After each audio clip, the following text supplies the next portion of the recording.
sentenco predsednika republike, dr. Danila Krka, na kateri bo zavrnil podtikanja Slovenske demokratske stranke v zvezi z dogodkom tako imenovanjem bombnim napadom v Velikovcu.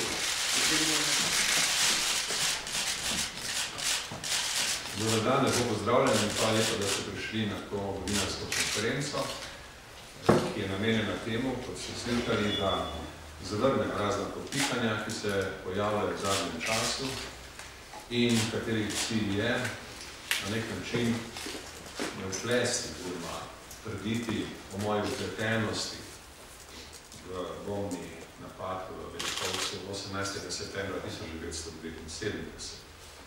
Ta podtikanja se izvršujejo v obliki trditve, da naj bi bil, kot se trdi, neposredno obveščen. Neposredno. To je najbolj storilcev ali organizator. To sva ni res. To sem večkrat zanikal in tudi opozoril na destruktivnost in negativni značaj, ki ga imajo takšne podtikanja. Danes sem opazil na spletni strani Slovenske demokratske stranke nekaj dokumentov, ki se pojavljajo v tem kontekstu in ki poskušajo ta podtikanja nekako utemeljiti. Sam je povedal, da nič od tega ni doseženo. Nasprotno, prav ti dokumenti postavljajo avtorje teh podtikanj na laž. In v zvezi s tem bi, če dovolite, posebej opozoril na dokument, ki je neposredno povezan s tematiko bombnega napada v Celovcu, oziroma v Velikovcu 18. septembra 1979. Domnevam, da ste ta dokument prebrali, svetujem vam, da ga preberete. Videli boste, da sta tu pomembni dve okoliščini.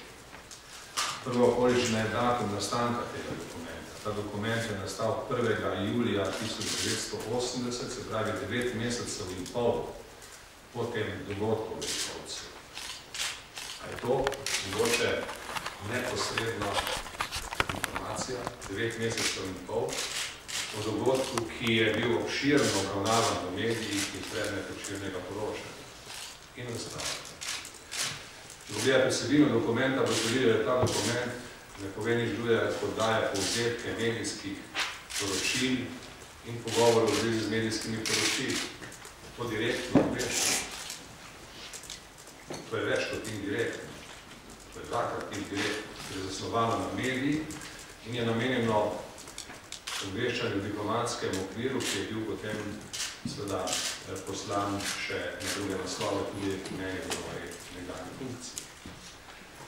Da bi danes zelo jasno povedal, da odločno zavračam taka početja.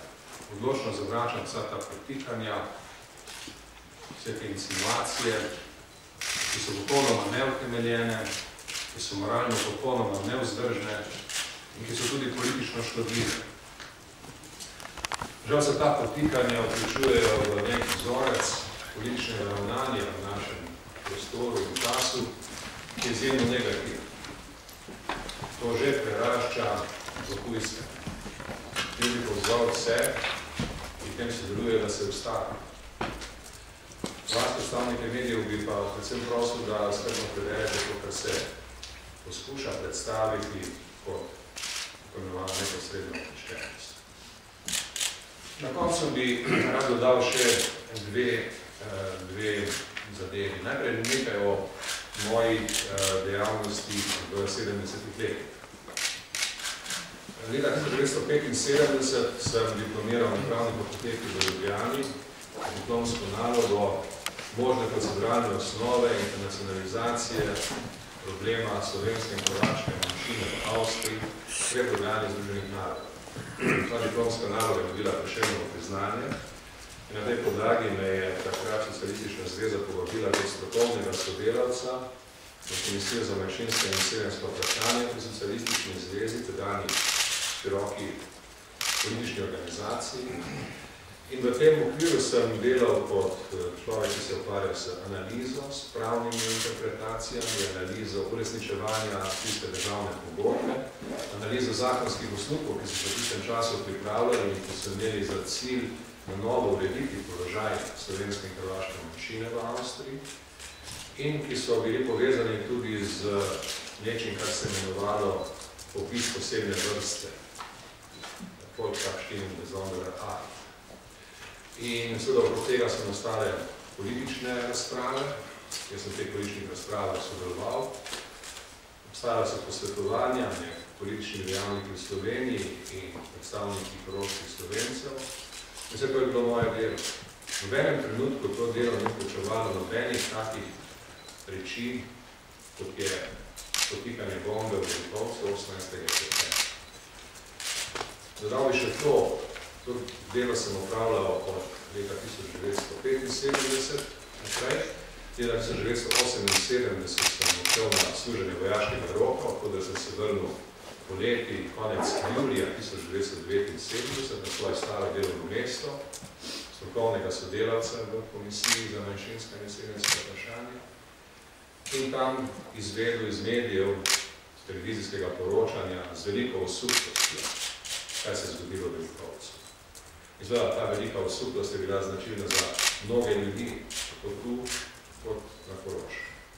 To osupnost sem se delil s predstavniki organizacij koroških Slovencev in oni so delili z mano. V enem trenutku pa nismo vedeli, kako točno je prišlo do tega dogodka, kaj je bilo v zadnjem in kakšne so podrobnosti. Vse to je bilo predmet kazenskih postopkov, kajti oba storilca sta bila prijeta, obsojena v Avstriji in na tem sojenju se je obširno poročalo. To sem dolžan povedati, zato ker se je okrog teh dogodkov in okrog raznih okoliščin napletlo veliko megle, se ustvarja veliko megle in so nekakšne histerije, nekakšnega pujstva.